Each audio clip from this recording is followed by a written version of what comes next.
The following is a production of Phoenix Media. The views expressed do not necessarily represent those of the company or its advertisers and may contain language that's unsuitable for younger listeners.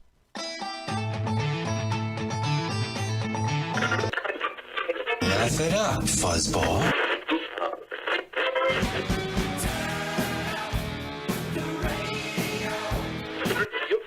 I'm about to do to you what Limp Bizkit did to music in the late 90s.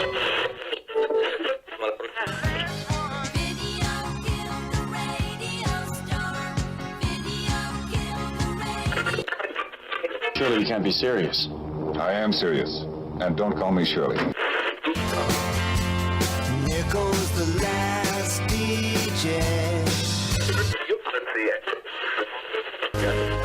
Gentlemen, I wash my hands of this weirdness.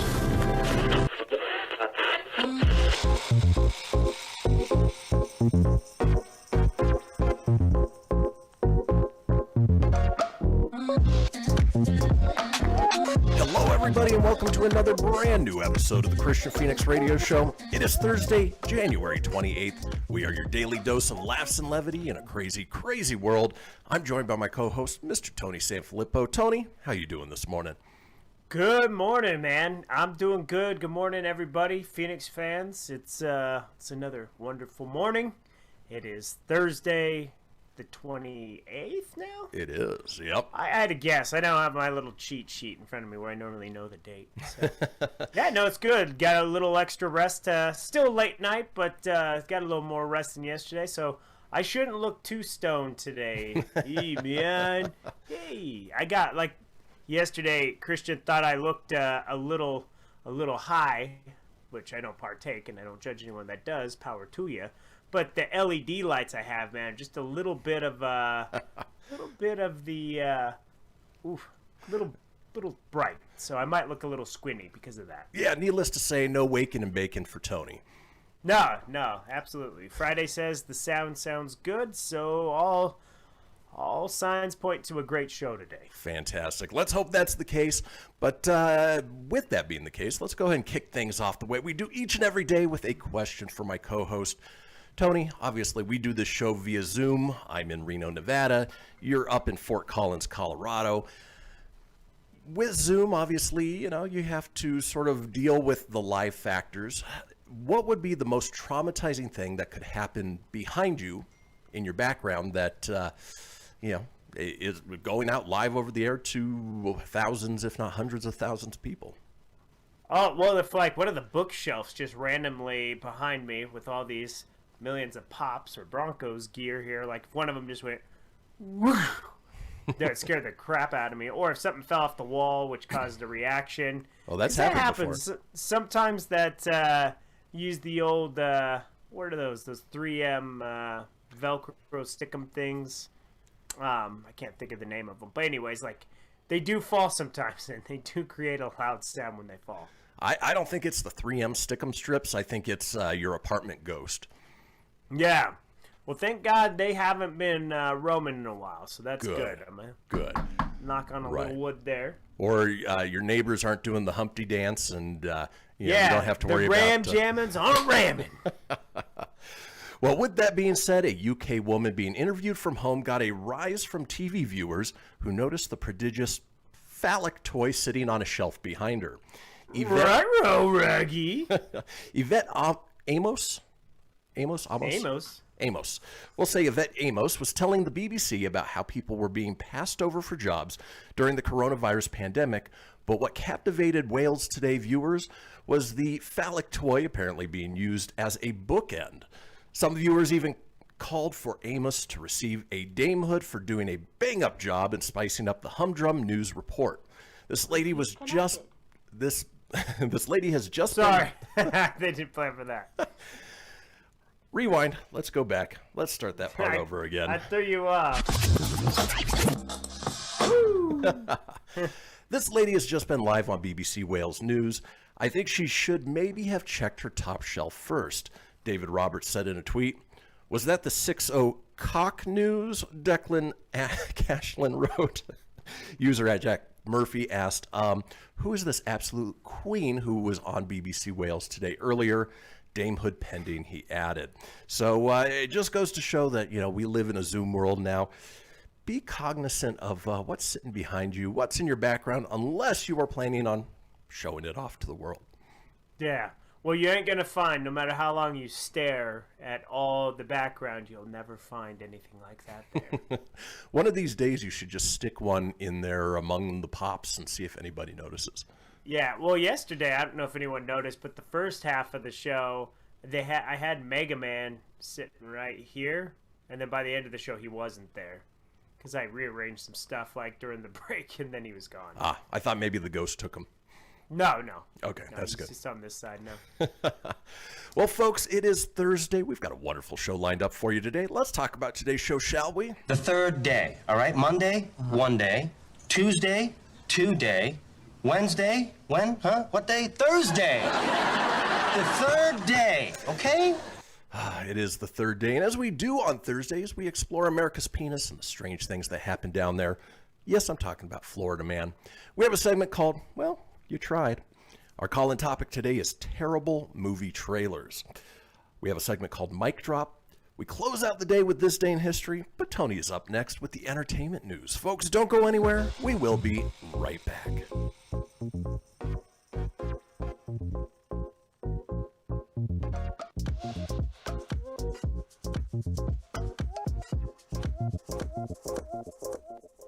Welcome to Calvin's Barbershop. You all gotta see this. I don't even want to know what you're looking at on that phone. Well, you should. I was learning about the dangers of high blood pressure and that we need to get ours checked regularly. High blood pressure can increase the risk of heart attack or stroke, but this text program can help keep it at a healthy range. Just text Barbershop to 97779 to sign up. I'll get right on it as soon as I'm done with this baby panda video. Text Barbershop to 97779. A message from the American Heart Association and the Ad Council. It's important to plan ahead for emergencies, like the storm. When it kicked in, we had a plan. We were able to get in touch with each other in no time. Idea how to find each other. The whole experience was fine. The most frightening 10 hours of my life. If there's one piece of advice I'd offer other moms out there, it's to stay calm and keep to the plan. Some parents plan ahead, some don't. Make sure you know where to find your family in an emergency. Start your plan at ready.gov. Brought to you by FEMA and the Ad Council. I spend a lot of time in the backyard, and I'm the center of attention at summer barbecues. In '96, I made some of the tastiest s'mores. And in '09, it was me, your backyard fire pit, that accidentally started a wildfire when a summer breeze carried one of my embers into some dry brush. Spark a change, not a wildfire. Visit SmokeyBear.com. Brought to you by the U.S. Forest Service, your state forester, and the Ad Council. Only you can prevent wildfires. Hope you enjoyed your meal. And I just want to say, he's lucky to have a brother like you. Lucky? Caring for my brother is far from easy. But he's a part of me, like my arms and legs, so I'll be his. No time for tired. Nothing can disable this love. He needs me, but I'm the lucky one, even though I need help now and then. If you're caring for a loved one, visit aarp.org/caregiving for care guides and community. Support for your strength. Brought to you by AARP and the Ad Council. What if I told you that a tornado was going to happen tomorrow, right where you live? That it would touch down at exactly 3:17 p.m., and I told you the exact path it would take. You would, of course, prepare. You would talk with your loved ones, and you'd make a plan today. It's true, I can't tell you a tornado will strike tomorrow, but shouldn't you have a plan anyway? Go to ready.gov/communicate and make your emergency plan today. Don't wait. Communicate. Brought to you by FEMA and the Ad Council. This is Mario Andretti. You know me as a race car driver, but I'm also a Meals on Wheels volunteer. I've raced against the sport's biggest personalities, but I've never met more vibrant, amazing people than the seniors served by Meals on Wheels. You can make a difference by dropping off a hot meal and saying a quick hello. So, America, let's do lunch. Volunteer your lunch break at americaletsdolunch.org. This message brought to you by Meals on Wheels America and the Ad Council.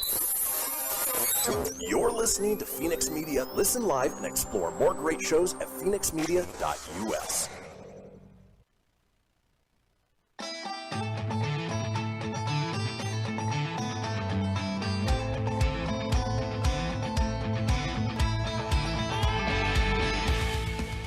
Get everything you need for the Kristian Fenix Radio Show over at phoenixmedia.us or on Facebook at facebook.com/Phoenix Media Radio. Now back to the show. And we are back, folks. This is the Kristian Fenix Radio Show. It is Thursday, January 28th. Now we have this little thing we call the Fenix Line. It is our 24-hour-a-day, 7-day-a-week voicemail line, giving you guys the opportunity to chime in on anything whatsoever. Maybe you accidentally had a inappropriate toy in your background on a Zoom call. We want to know about it. Give us a call at 855-PHOENIX-RADIO. That's 855-FENIX-RDO or 855-336-4973. All we ask is that you keep it entertaining. We'll compile those together, put them out in a future show. Now, speaking of entertaining, Tony is here with the entertainment news.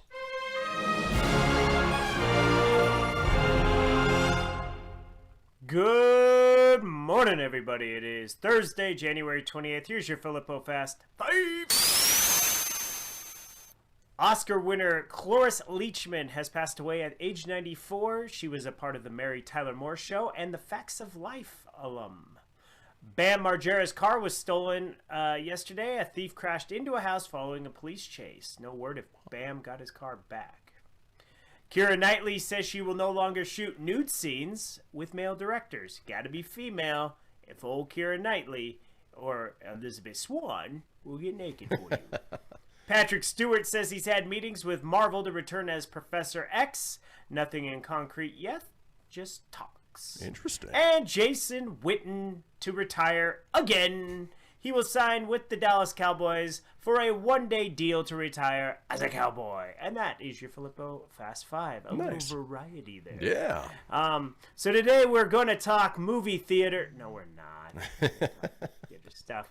We're going to start out in the world of TV. Got a couple of TV things. Actually, we'll start with the stamps first and then TV. All right. Then it'll flow. So I'm going to start talking stamps today. Definitely something I know you didn't think I'd Stamp start with. talk, only on Phoenix Media. But it's not just any stamps. They are Star Wars droid theme stamps, and they're going to be released in the U.S. So if you're a stamp collector, these might be up your alley.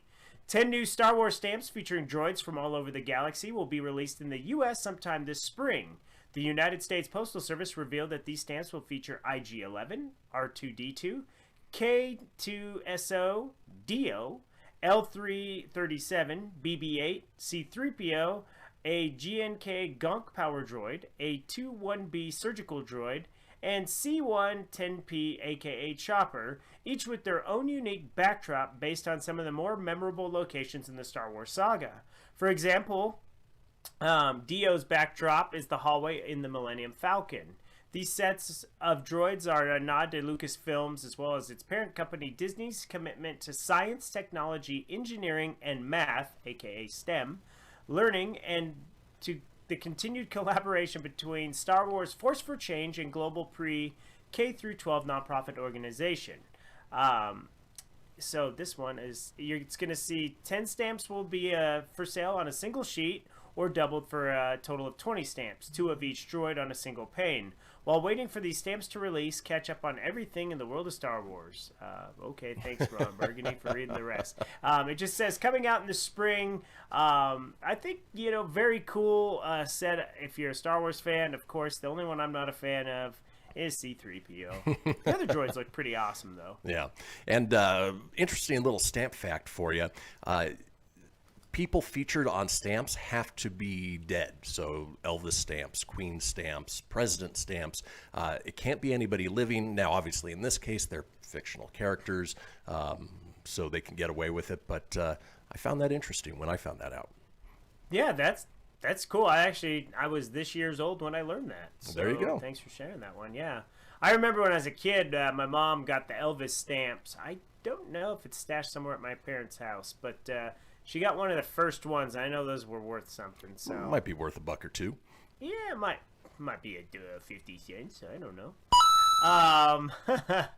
So going into the TV news, looks like NBC Universal's Peacock soon will be the only place to watch WWE Network in the U.S. WWE and NBCU reached a multi-year agreement giving Peacock exclusive streaming rights to the WWE Network for American viewers. The over-the-top wrestling entertainment service, existing U.S. subscribers, which is about 1.1 million in total, will be migrated over to Peacock Premium, where they'll continue to get access to WWE Network, but will pay 50% less a month and getting a full access to the Peacock as well. Peacock will launch WWE Network on March 18th, 2021, when Peacock began the rollout of more than 17,000 hours of WWE new, original, and library programming both on demand and on a new 24-hour channel. The NBCU streamer will have all WWE live events for no additional charge, including WrestleMania, SummerSlam, and Fastlane, the first event to stream on Peacock on Sunday, March 21st. So basically, this is a huge deal. It was like a $1 billion deal. What's great now is if you're a wrestling fan, or even this is great for Peacock as a whole too, because now you add all that content to already a growing stuff. I think Peacock's going to grow some legs over the course of this year as a terrible service name, but with good stuff, with adding Parks and Rec, The Office, and, you know, it's NBC in a nutshell. You can think of all the NBC-owned product it'll be able to play on there. Yeah, I think it's going to go the way of HBO Max, where it sort of had a ho-hum rollout, but the more content they get. NBC also owns Universal, so you'll see Universal properties on there like, Illumination Studios, Despicable Me, the Fast and the Furious movies. I mean, the Universal monster movies. They own Back to the Future. Exactly. And as far as the WWE goes, obviously I don't really watch nowadays, but what's neat about that is I think you can go back and watch some of the old stuff from when we grew up and when it was a little more fun than it is now. Yeah, you can go back and watch the good old days. And plus, if you really hunt on the Peacock, that means the Kristian Fenix gang is on the Peacock somewhere. Oh, yeah. It will be. The young Tony and Kristian back in, I don't know if it was 2000, 99? It was like 99, something around there. Yeah, we were on a WCW show, so we'll be on there somewhere. But I digress. That's something to look forward to, although really cool news and, some good programming there. Tomb Raider is, anime is let's try this again. Tomb Raider animated series is in development at Netflix. Netflix continues to scoop up popular game franchises to adapt. In addition, they're also doing The Witcher Blood Origin, and they're going to do Kong Skull Island as an anime on Netflix. So there's no word off Kamala Luddington, who played Lara Croft in the reboot trilogy, is a part of the project. She's currently on Grey's Anatomy and recently played as Zatanna in the animated Justice League Dark movie. But the good thing with the Tomb Raider is this takes place after the 3 most recent video games, which were fantastic.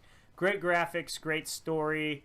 I think an animated series of Tomb Raider would actually be pretty awesome. I'm not gonna lie. Now, have you watched any of the pretty cool. the Netflix animes, like Castlevania, for instance?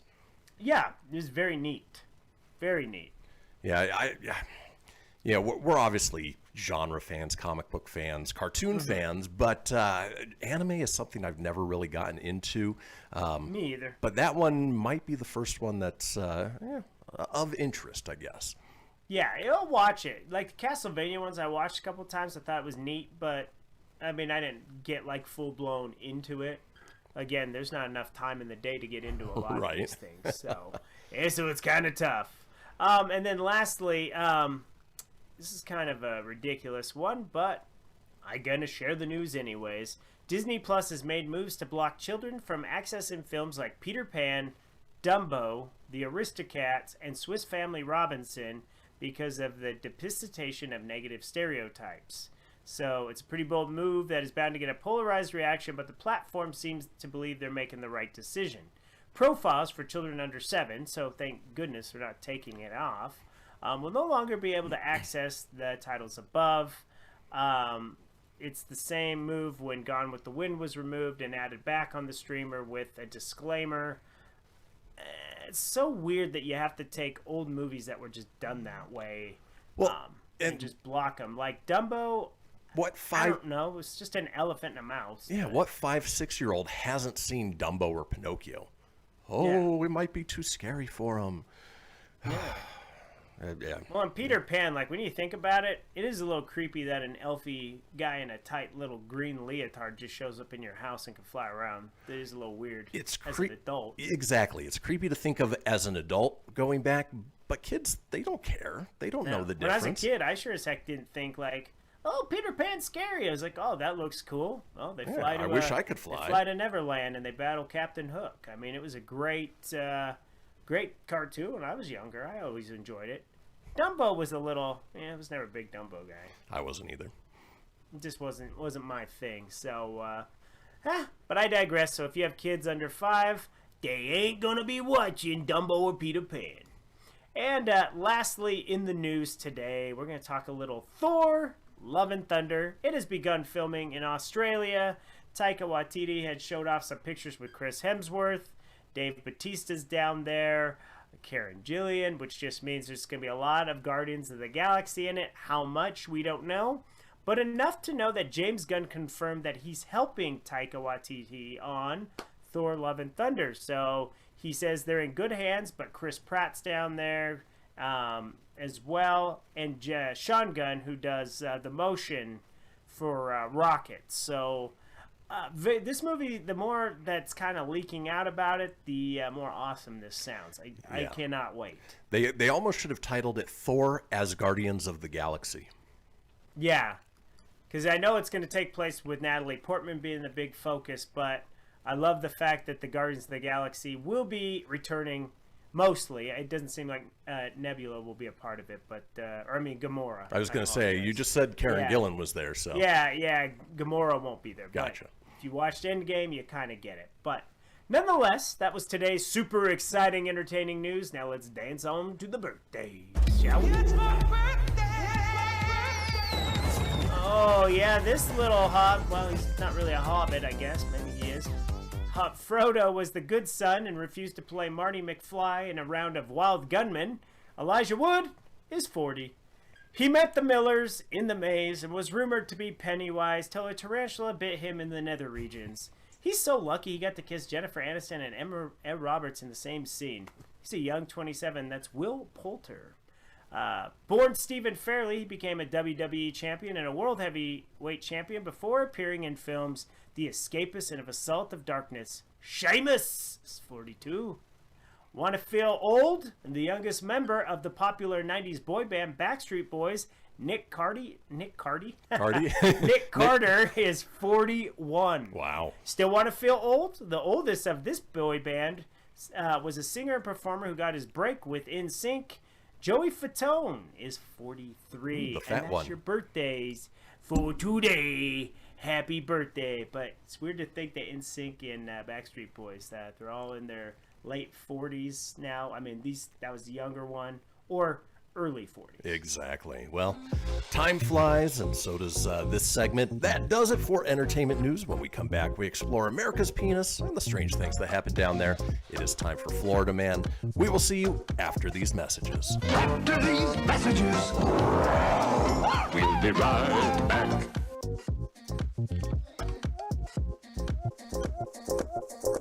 Okay, what are you wearing right now? Nothing. That's right. So mommy's gonna teach you how to dress yourself. Underwear always comes first, name tag at the back, then pants, then shirt. Get the first button in the right hole or you have to start all over. Socks going first, then shoes, right on right, left on left. With shoelaces, just take the ends, cross them over, switch the loops, the rabbit goes down the hole, pull tight, and you're left with bunny ears. Got it?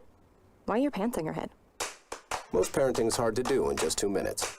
But 2 minutes twice a day making sure they brush their teeth is easier, and it could help save them from a lifetime of tooth pain. Visit 2min2x.org to find out more. A message from the Partnership for Healthy Mouths, Healthy Lives, and the Ad Council. This message is for all of you sitting in the passenger seat. And apologies if it gets a little uncomfortable, but how does it feel to be at the mercy of someone who thinks a random text is more important than your life? Someone who takes their eyes off the road while speeding along in a 3-ton hunk of steel. Freaky, right? Well, why not just ask them to stop? Or better yet, volunteer to text for them. It might be a little awkward, but believe me, you'll live. Learn more at stoptextstoprex.org. Brought to you by the Ad Council and the National Highway Traffic Safety Administration. We are live outside the home of Joe and Rosie Goddard, where a pretty big tickle fight broke out just minutes ago. Sources say their father instigated the laughter. Let's go inside for a comment.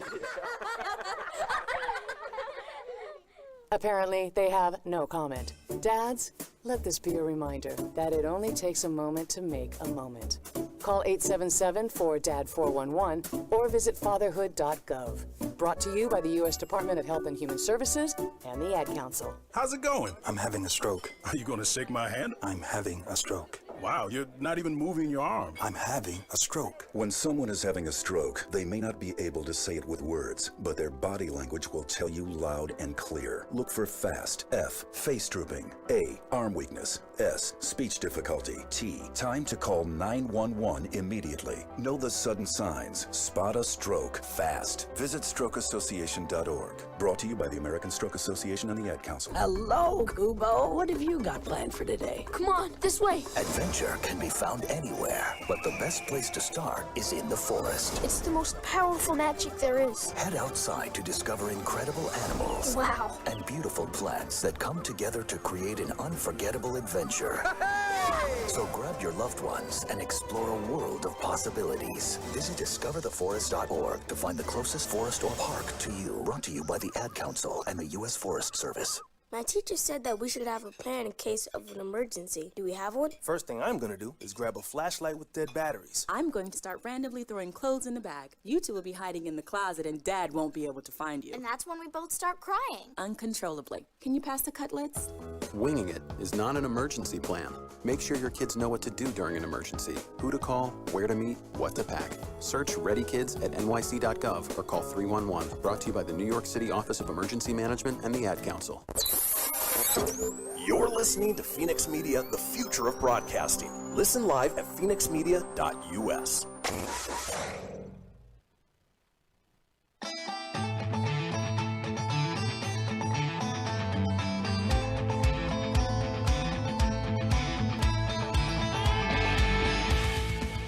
Get everything you need for the Kristian Fenix Radio Show over at phoenixmedia.us or on Facebook at facebook.com/Phoenix Media Radio.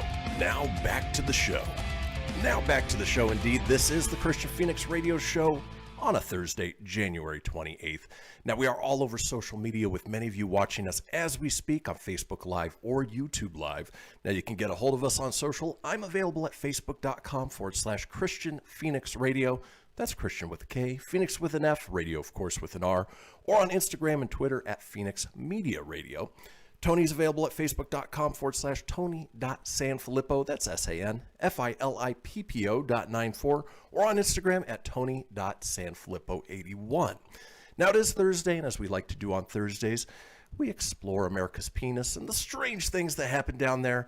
Yes, it is time for Florida Man. Oh, good for you. Welcome to Florida Man, one of the fun segments. We haven't done this in a couple weeks. It's been a little bit. I had quite some Florida Man stories. I didn't realize. I piled more on yesterday, so I have a slew of them for at least the next month. Hey, the more the merrier. Anyways, let's roll on to the fun, as this one is titled, Naked Florida Man Bites Canine, Punches, and Spits on Deputies. Let's roll on down to Columbia County. It's usually a police job to sink its teeth into an unruly suspect, but deputies in Columbia County said that 38-year-old Donald Watts beat their canine to the bite. An arrest report reviewed by WJAX shows Watts faced charges for simple battery on law enforcement officer, resisting arrest with violence, and aggravated battery on a service dog. I don't like that part. It started on December 27th when a woman called deputies to report Watts for using meth. Well, that'll do it. When deputies arrived, they received another call from a neighbor reporting a man was in his yard with a flashlight. Investigators saw the light and approached the suspect. As they moved closer, they could hear strange noises coming from a shallow creek. The arrest report said Watts laughed and made bird noises as he paced back and forth. Other than in the mud smeared all over his bodies, deputies say Watts was completely nude. It's definitely not the meth. I just like to cover myself with all natural mud. He's a naturalist. Before they could get him in custody, deputies said he ran away and hid under the stairs of a nearby mobile home. When he came out of hiding, a deputy tried to detain him, but it ended in fisticuffs. It literally says fisticuffs. Authorities said that Watts punched the deputy. Another deputy had seen enough and deployed the taser. Deputy who had been punched pulled out the taser, took aim at Watts, and fired. As the suspect ran away, authorities decided to wait for backup. 6 more deputies and their canine Casper joined him. The crew managed to catch up to the suspect in the woods, where he got down on his hands and knees to growl like a dog. Accordingly, they sent their dog to subdue him, but deputies said Watts pounced on the dog and bit his ear. Watts allegedly... That part's not funny. The story's just ridiculous. It is. Watts allegedly wrestled Casper to the ground with a chokehold. Even so, he couldn't hold him forever. Once free, deputies said Casper bit Watts on the head, finally giving deputies the chance to take control. But deputies being in custody, Watts remained defiant. As they led him out of the woods, Watts spat on one of the deputies, and then he was finally subdued. A local hospital treated the man's dog bite before authorities locked him inside the county jail. That was some crazy meth. Like, that guy was an unstoppable freak, man. Has the planet gone mad? Oh, yeah, I'm gonna take down your dog, Casper. I'm gonna bite him in the ear. You're gonna shoot me with the taser. I'm gonna go after you. Yeah, I am. I'm pumped up and jacked up on pixie sticks. I want to see the body cam footage for that. I do too. It seems so ridiculous, but yet I was so entertained. Oh, me too. I hope you guys love Florida, man. It's great. I don't know if anything's going to top that one, but we're going back on down to DeLand, Florida. In Volusia County, deputy encountered an unusual scene on New Year's Day when he found a 260-pound intoxicated man lying on top of his 77-year-old Uber driver. Okay, they do get better. They were both in the driver's seat of a minivan. Body camera video released by Sheriff's Office shows. The deputy was flagged down at 12:43 p.m. by a driver on North Kepler Road who said there were 2 men who were involved in a fight in a Honda minivan up the road. When the deputy arrived, he found the driver's side door open with 2 sets of legs sticking out toward the road. The deputy said he found Michael Jared, 48, face down on top of a 77-year-old Uber driver. Both the victim and suspect had bloody faces. Help me, please get him off me, the driver said, saying in the deputy's body cam video.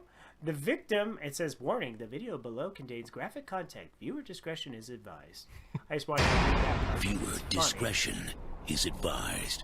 Exactly, that's perfect. The victim later told deputies he is an Uber driver and he was called to pick up Garrett on North Kentucky Avenue in DeLand after he turned onto North Kepler. Garrett asked him to stop. When the driver pulled over, he said Garrett reached up and sucker punched him in the face. And then he climbed in the rear passenger seat toward the driver. A struggle ensued between the driver and Garrett, and both men punched each other. When the deputy arrived, he pulled Garrett off the victim. The deputy attempted to put Garrett in the back of his patrol car. However, Garrett, slurring his words and ignoring, he said, I am complying. But why are you stopping me and why are you restraining me this way? Because you're on top of some man. You're both covered in blood.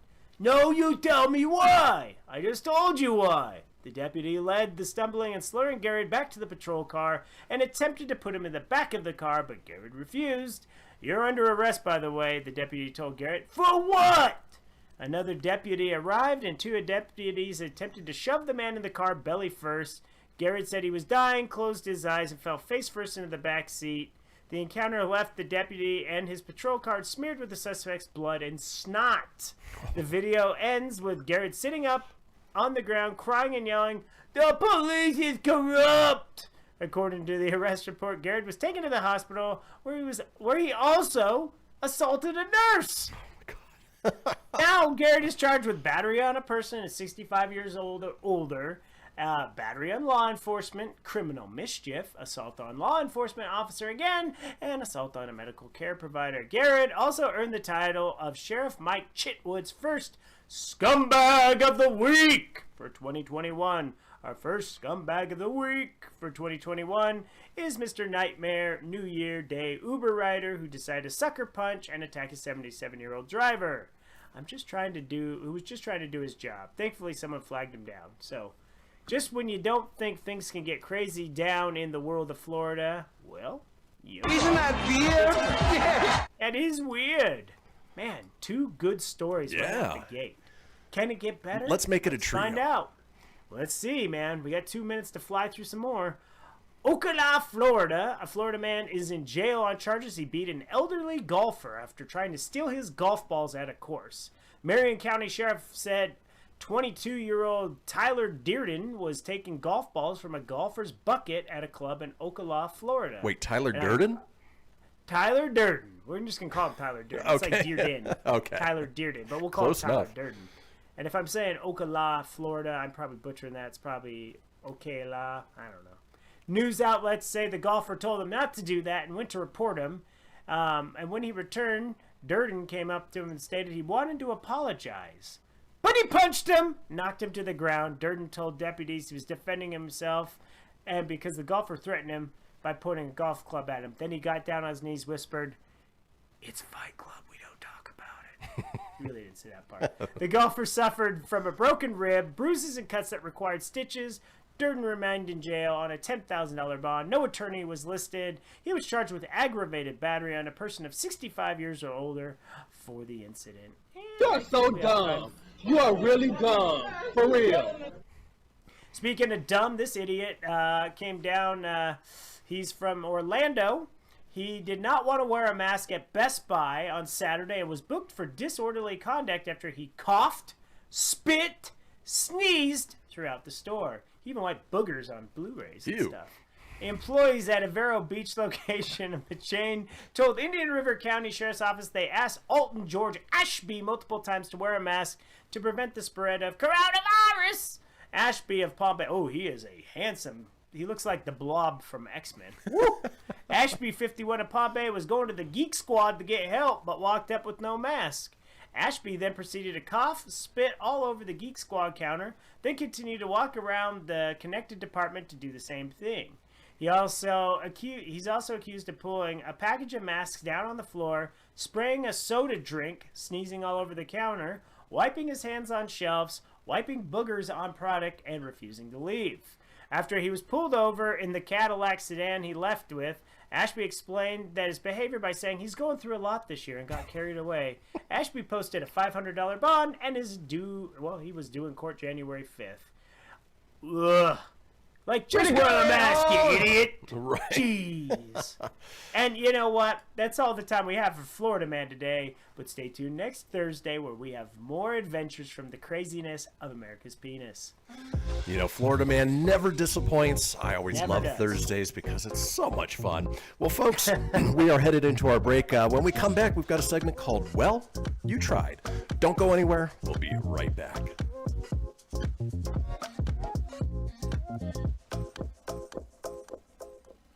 This is Mario Andretti. You know me as a race car driver, but I'm also a Meals on Wheels volunteer. I've raced against the sport's biggest personalities, but I've never met more vibrant, amazing people than the seniors served by Meals on Wheels. You can make a difference by dropping off a hot meal and saying a quick hello. So, America, let's do lunch. Volunteer your lunch break at americaletsdolunch.org. This message brought to you by Meals on Wheels America and the Ad Council. People been saying to your friend, get a different face, and posting on their feed, they're super ugly. The things they say to them online are cruel and they're not true. So tell your friend, I'll stand up for you. Don't worry, I know what to do. Know someone being bullied online? You can be a witness and make a difference by letting the world know it isn't cool and by letting your friend know you care. Learn more at eyewitnessbullying.org. Brought to you by the Ad Council. Hope you enjoyed your meal. And I just want to say, he's lucky to have a brother like you. Lucky? Caring for my brother is far from easy. But he's a part of me, like my arms and legs, so I'll be his. No time for tired. Nothing can disable this love. He needs me, but I'm the lucky one, even though I need help now and then. If you're caring for a loved one, visit aarp.org/caregiving for care guides and community. Support for your strength. Brought to you by AARP and the Ad Council. Allison is perfect. I mean, she'd never tell you that. She's humble and perfect. She likes everyone. She even likes her untidy roommate's weird guinea pig. Allison, wait, are you texting and driving? Allison, no. That's the exact opposite of what I was just saying about you. Why, Allison? Why? Texting and driving makes good people look bad. Visit StopTextStopWrecks.org, brought to you by the National Highway Traffic Safety Administration and the Ad Council. I'm Paul George of the Indiana Pacers. When I was 6, my days were spent playing basketball. When I was 6, my dream was to make it to the NBA. When I was 6, my mom had a stroke. So I want you to learn to spot a stroke fast. F-A-S-T. F, face drooping. A, arm weakness. S, speech difficulty. T, time to call 911. I'm Paul George. Spot a stroke fast. Visit strokeassociation.org. Brought to you by the American Stroke Association and the Ad Council. My name is Lola Silvestri, and I'm going to be 95 this year. I was very independent. I fell, and I had to have Meals on Wheels. America, let's do lunch. 1 in 6 seniors faces the threat of hunger, and millions more live in isolation. Drop off a hot meal and say a quick hello. Volunteer for Meals on Wheels by donating your lunch break at americaletsdolunch.org. This message brought to you by Meals on Wheels America and the Ad Council. You're listening to Phoenix Media, the future of broadcasting. Explore more great shows at phoenixmedia.us.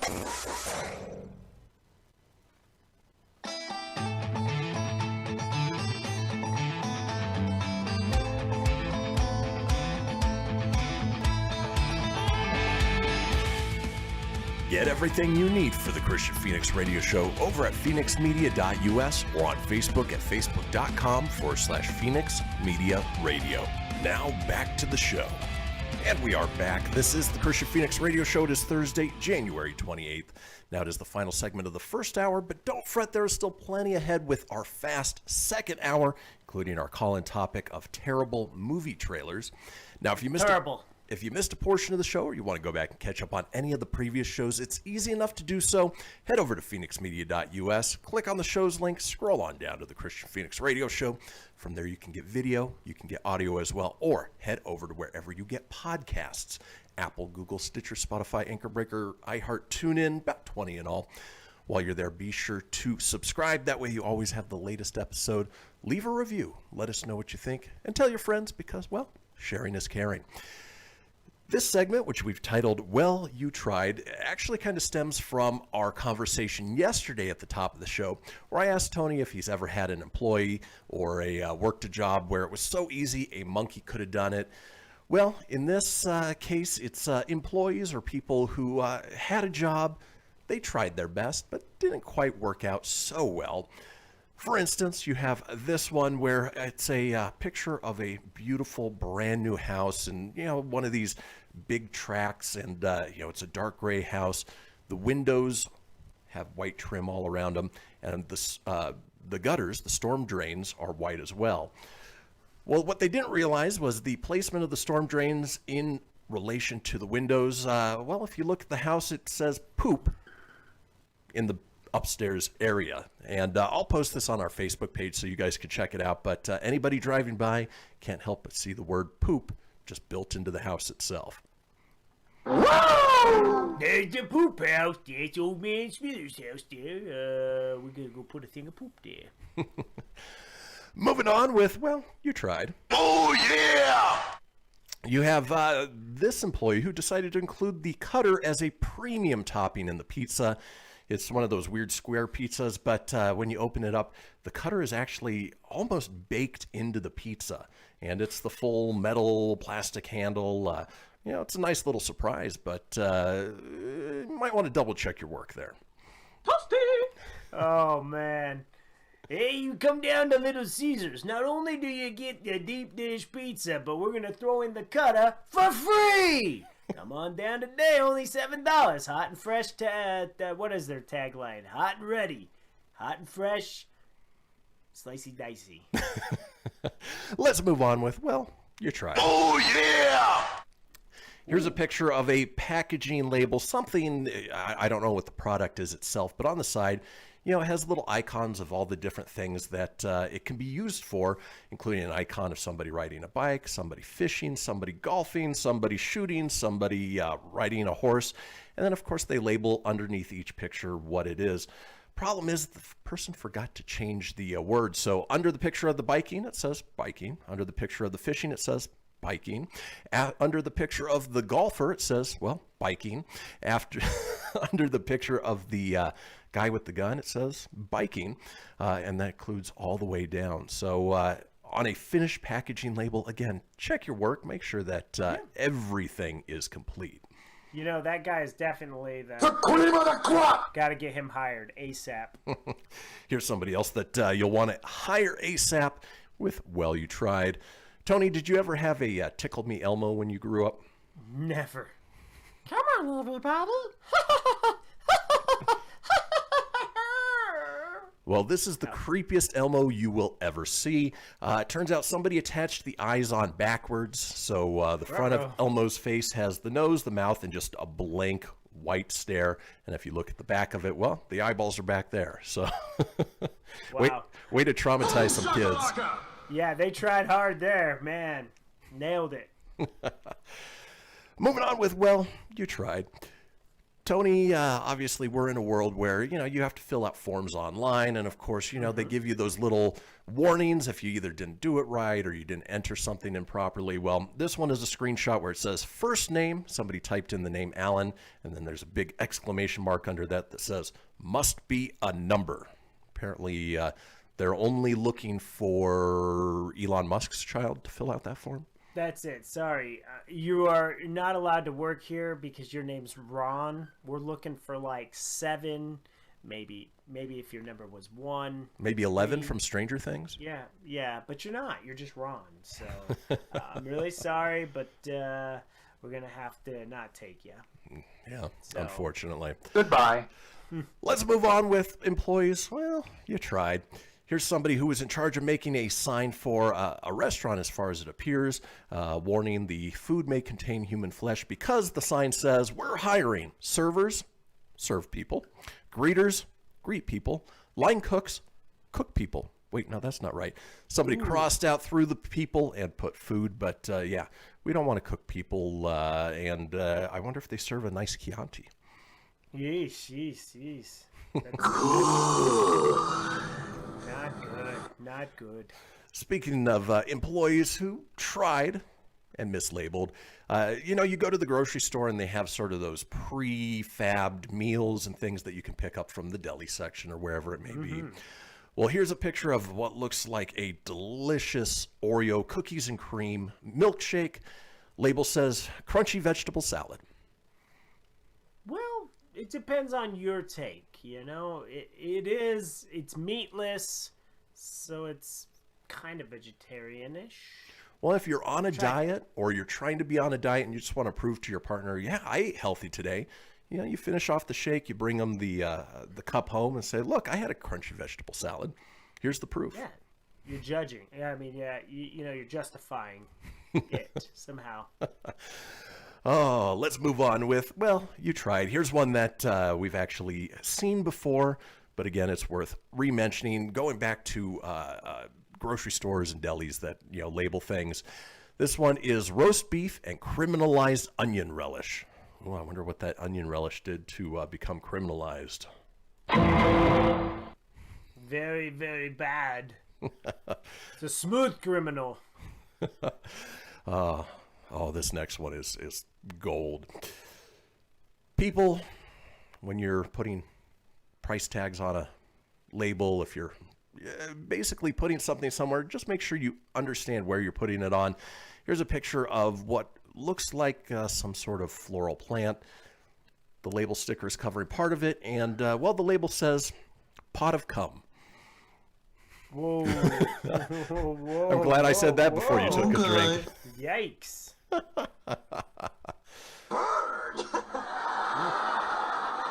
You either have an employee who's really hilarious and decided to do that, or just not really paying attention. It was their last day.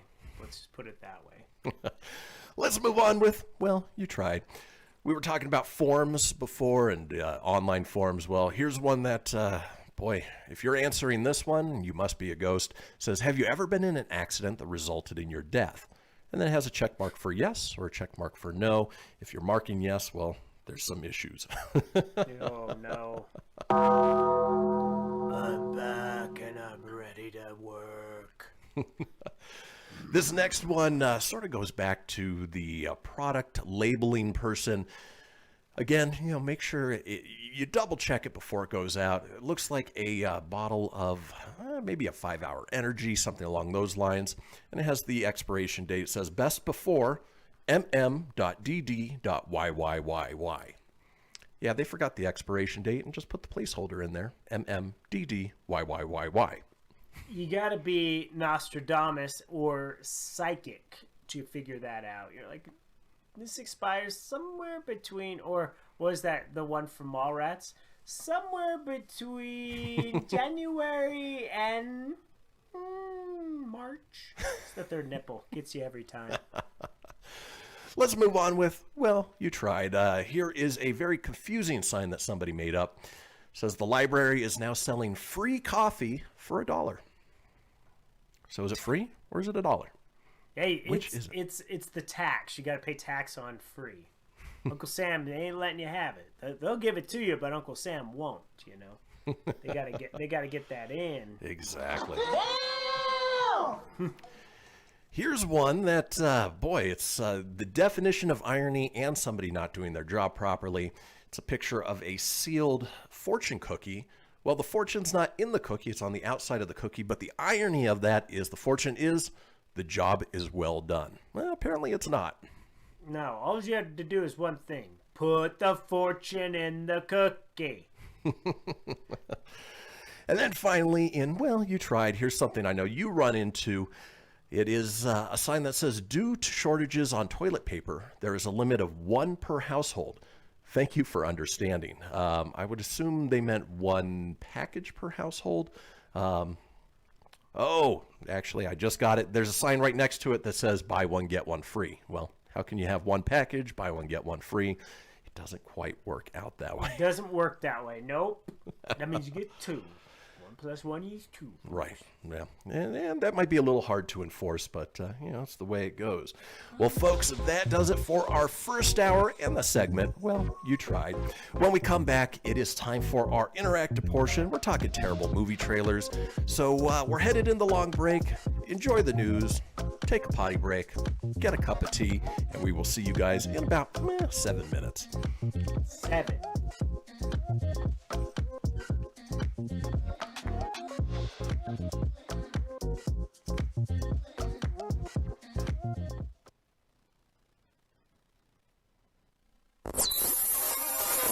You're listening to Phoenix Media. Listen live and explore more great shows at phoenixmedia.us. Hamilton was adopted from a rescue in 2008. He really likes to be around people. I get out my mat and I'm doing a downward dog and he's underneath.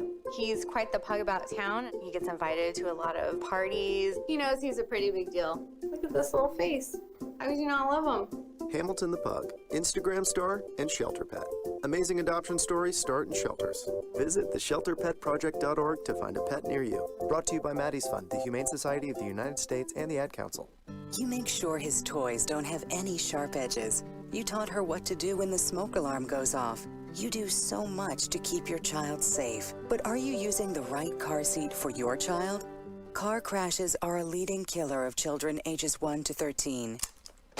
Protect your child's future at every stage of life. For information on the right seat for your child, visit safercar.gov/the-right-seat. A message from the National Highway Traffic Safety Administration and the Ad Council. So you see, son, good manners are important. Should I go through it again? Yes. Yes, please. Yes, please. Exactly. Always say please, thank you, you're welcome, and excuse me. Sit up straight, hold doors open, don't speak with your mouth full, keep your elbows off the table. Share your things, play nice, and generally treat others the way you'd like to be treated. Got it? Got it. And stop picking your nose. Most parenting is hard to do in just 2 minutes. But 2 minutes twice a day making sure they brush their teeth is easier, and it could help save them from a lifetime of tooth pain. Visit 2min2x.org to find out more. A message from the Partnership for Healthy Mouths, Healthy Lives, and the Ad Council. I'm a retired school psychologist, and helping people was my thing. After my stroke, when Meals on Wheels started, I was on the other end of the stick, so to speak. My name is Julius Gaines, creative writer, poet, photographer. 1 in 6 seniors faces the threat of hunger, and millions more live in isolation. Drop off a hot meal and say a quick hello. Volunteer for Meals on Wheels by donating your lunch break at americaletsdolunch.org. This message brought to you by Meals on Wheels America and the Ad Council. You're listening to Phoenix Media, the future of broadcasting. To explore our complete lineup, head over to phoenixmedia.us or like our Facebook page at facebook.com/Phoenix Media Radio. From Feature Story News in London, I'm Ollie Barrett. The World Health Organization team has left quarantine in China and will begin its investigation into COVID-19 outbreak origins. Interviews are starting with research bodies, medical professionals, and a seafood market linked to the start of the coronavirus pandemic. The EU's held a third round of crisis talks with AstraZeneca, demanding that all obligations for vaccine supplies are met. The bloc signed a deal for 400 million shots of the Oxford AstraZeneca vaccine, but has been told just a quarter of what was promised will be delivered in the first quarter. The EU is now calling for supplies from AstraZeneca's UK plant. Stella Kyriakidis is EU Commissioner for Health. We reject the logic of first come, first served. That may work at the neighbourhood butchers, but not in contracts, and not in our advance purchase agreements. There's no priority clause in the advance purchase agreement. I call on AstraZeneca to engage fully, to rebuild trust, to provide complete information. UK Prime Minister Boris Johnson is visiting Scotland as calls for an independence referendum from nationalists grow. He's using the trip to make the case for the benefits of the UK working together in the fight against COVID-19. But Scotland's First Minister Nicola Sturgeon has questioned whether he should be making the visit while only essential travel is allowed during lockdown. Cabinet Minister Michael Gove says it's important for the Prime Minister to travel the UK. It's necessary for the Prime Minister to visit those on the front line across the United Kingdom responsible for vaccine delivery, to thank them for their work and to develop a granular understanding of what's going well and what needs to improve. When the Prime Minister visits Oxford or visits Manchester, he's doing so in order to ensure that we learn from those on the front line. Politicians are sometimes entirely legitimately criticised for being detached in living in ivory towers. Sometimes it's appropriate for all of us to roll up our sleeves, get there on the front line. US President Joe Biden signed executive orders to tackle what he calls the existential threat of climate change. Many climate activists have celebrated the move, but there is resistance from the oil industry, as Jagruti Dave reports from Washington. President Biden said the US has already waited too long to address the issue of climate change, and it couldn't wait any longer. I'm signing today an executive order to supercharge our administration's ambitious plan to confront the existential threat of climate change. It is an existential threat. His plans include moving away from fossil fuels, putting a pause on drilling for oil on public land, and embracing clean energy such as offshore wind. Mr. Biden also pitched his climate agenda in terms of millions of new jobs in the renewable sector. He's likely to face opposition from the fossil fuel industry, who argue his plans will eliminate jobs and make America more reliant on foreign countries for its energy supply. From bureaus worldwide, this is FSN. Keyboard Cat, Hamilton the Pug, and Toast Meets World. These are some of the internet's most beloved pets, and they all have one thing in common. Their stories started in a shelter. Start your story. Adopt a dog or cat today. Visit theshelterpetproject.org to find a pet near you. Training that pet to play the keyboard, that's optional. Start a story. Adopt a shelter or rescue pet today. Brought to you by Maddie's Fund, the Humane Society of the United States, and the Ad Council. Okay, what are you wearing right now? Nothing. That's right. So Mommy's gonna teach you how to dress yourself. Underwear always comes first, name tag at the back, then pants, then shirt. Get the first button in the right hole or you have to start all over. Socks going first, then shoes, right on right, left on left. With shoelaces, just take the ends, cross them over, switch the loops, the rabbit goes down the hole, pull tight, and you're left with bunny ears. Got it? Why are your pants on your head? Most parenting's hard to do in just 2 minutes. But 2 minutes twice a day making sure they brush their teeth is easier, and it could help save them from a lifetime of tooth pain.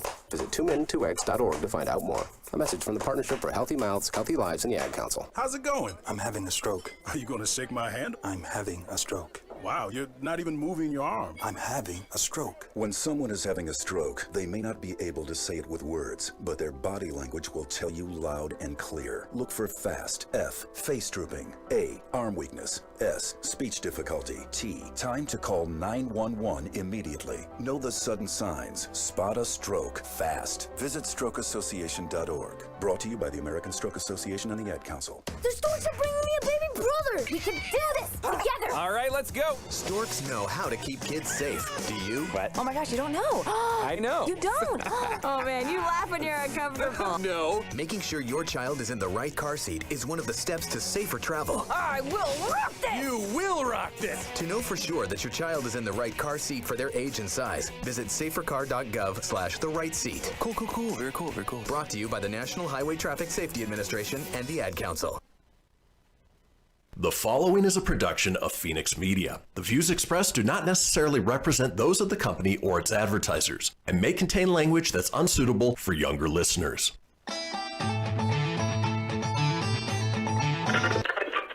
Laugh it up, fuzzball.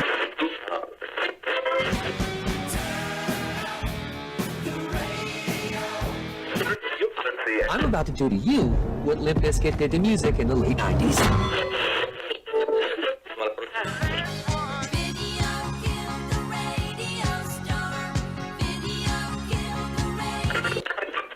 Surely you can't be serious. I am serious. And don't call me Shirley. Here goes the last DJ.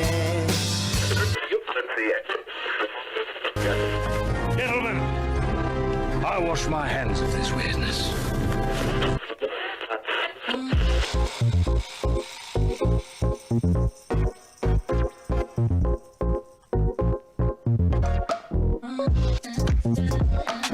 Welcome back, folks, to the second hour of the Kristian Fenix radio show. It is Thursday, January 28th. We are your daily dose of laughs and levity in a crazy, crazy world. Still joined by my co-host, Tony Sanfilippo. Tony, did you have a nice little 7-minute break there? I did, man. Just really behind-the-scenes excitement. I was putting away laundry. Woohoo! Super fun. Trying to multitask all the chores in between. When your day is so busy, yeah, you got to take those few little minutes to do what you can. But, that's the way it goes. And that's obviously, us doing a show early in the morning. You got to take care of those things where you can. Absolutely. Well, folks, this is the interactive portion of the show where we want to hear from you guys, the viewers and listeners. I almost said viewers and watchers. That's the same thing.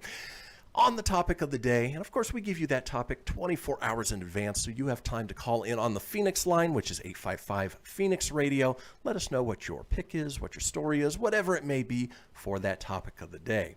Today's topic is terrible movie trailers.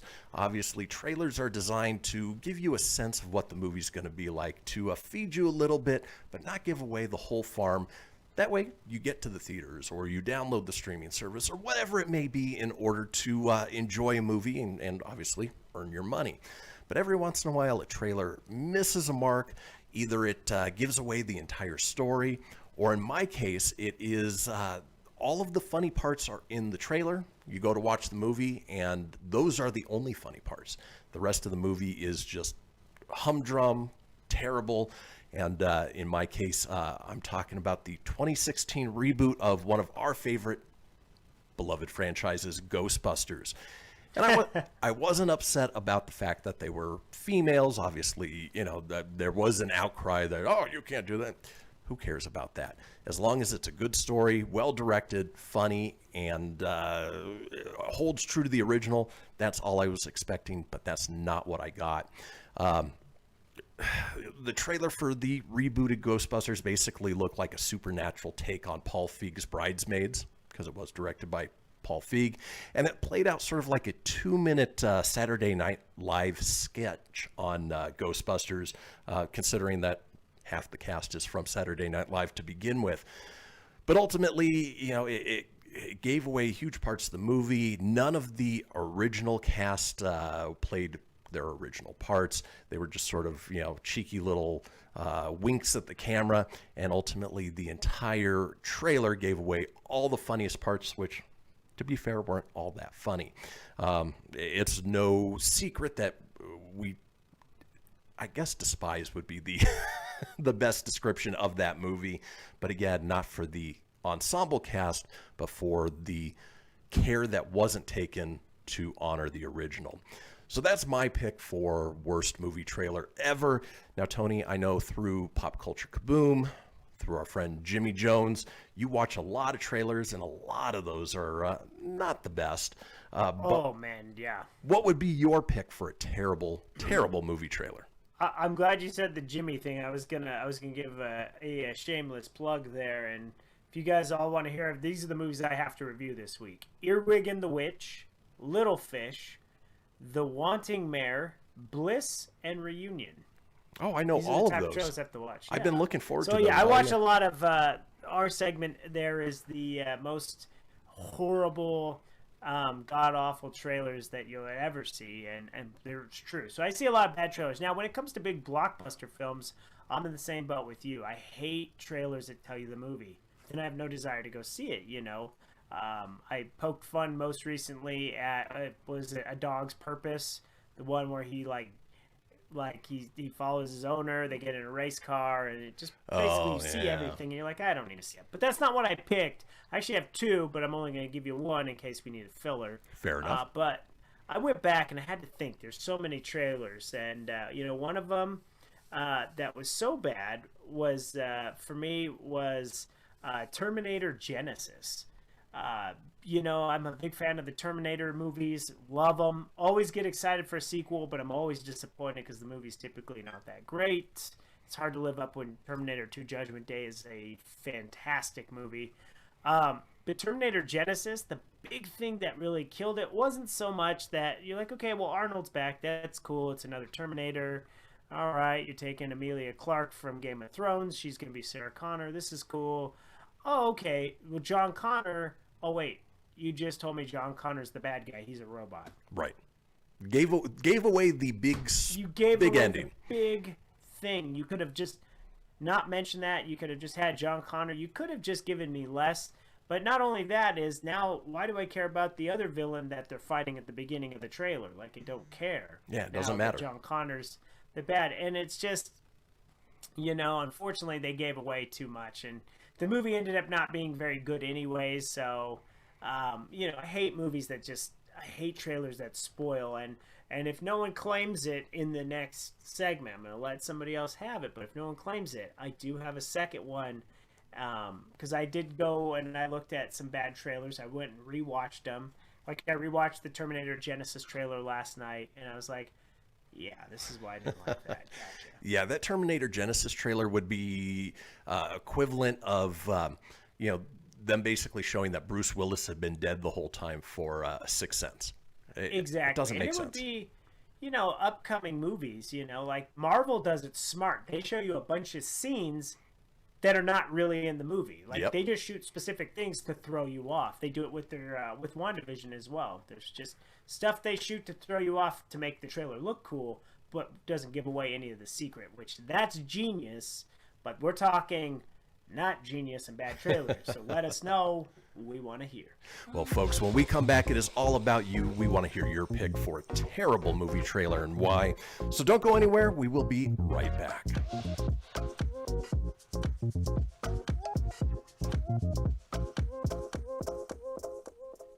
Welcome to Calvin's Barbershop. You all got to see this. I don't even want to know what you're looking at on that phone. Well, you should. I was learning about the dangers of high blood pressure and that we need to get ours checked regularly. High blood pressure can increase the risk of heart attack or stroke, but this text program can help keep it at a healthy range. Just text Barbershop to 97779 to sign up. I'll get right on it as soon as I'm done with this baby panda video. Text Barbershop to 97779. A message from the American Heart Association and the Ad Council. It's important to plan ahead for emergencies, like the storm. When it kicked in, we had a plan. Separated. We were able to get in touch with each other in no time. Idea how to find each other. The whole experience was fine. the most frightening 10 hours of my life. If there's one piece of advice I'd offer other moms out there, it's to stay calm and keep to the plan. Some parents plan ahead, some don't. Make sure you know where to find your family in an emergency. Start your plan at ready.gov. Brought to you by FEMA and the Ad Council. I spend a lot of time in the backyard, and I'm the center of attention at summer barbecues. In 96, I made some of the tastiest s'mores. And in 09, it was me, your backyard fire pit, that accidentally started a wildfire when a summer breeze carried one of my embers into some dry brush. Spark a change, not a wildfire. Visit SmokeyBear.com, brought to you by the U.S. Forest Service, your state forester, and the Ad Council. Only you can prevent wildfires. Hope you enjoyed your meal. And I just want to say, he's lucky to have a brother like you. Lucky? Caring for my brother is far from easy. But he's a part of me, like my arms and legs, so I'll be his. No time for tired. Nothing can disable this love. He needs me, but I'm the lucky one, even though I need help now and then. If you're caring for a loved one, visit aarp.org/caregiving for care guides and community. Support for your strength. Brought to you by AARP and the Ad Council. What if I told you that a tornado was going to happen tomorrow, right where you live? That it would touch down at exactly 3:17 p.m. and I told you the exact path it would take. You would, of course, prepare. You would talk with your loved ones, and you'd make a plan today. It's true, I can't tell you a tornado will strike tomorrow, but shouldn't you have a plan anyway? Go to ready.gov/communicate and make your emergency plan today. Don't wait. Communicate. Brought to you by FEMA and the Ad Council. This is Mario Andretti. You know me as a race car driver, but I'm also a Meals on Wheels volunteer. I've raced against the sport's biggest personalities, but I've never met more vibrant, amazing people than the seniors served by Meals on Wheels. You can make a difference by dropping off a hot meal and saying a quick hello. So, America, let's do lunch. Volunteer your lunch break at americaletsdolunch.org. This message brought to you by Meals on Wheels America and the Ad Council. You're listening to Phoenix Media. Listen live and explore more great shows at phoenixmedia.us.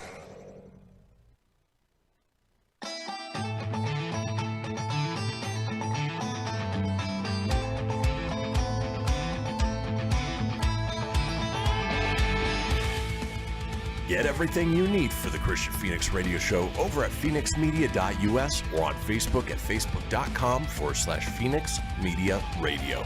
Now back to the show. And we are back. This is the Kristian Fenix Radio Show. It is Thursday, January 28th. And we are smack dab in the middle of the interactive portion of the show where we want to hear from you guys, the listeners and watchers, about our topic of the day. Now, to chime in live, just head over to our Facebook page at facebook.com/Kristian Fenix Radio. Click into the live video and comment there. And our topic today is worst movie trailers. I got a bad feeling about this. Now, before the break, I talked about the reboot of Ghostbusters, how it gave away all the funny parts. Tony talked about Terminator Genesis, how it essentially gave away the twist ending. But what the twist? But now it's all about you guys. Tony, I assume you've had a couple people chime in on what they feel are the worst movie trailers ever.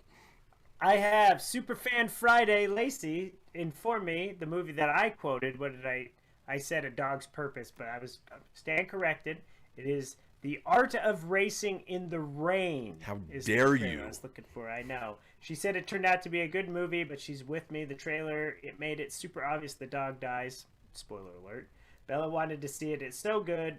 So you can still see it, but it just, I got the gist of the movie.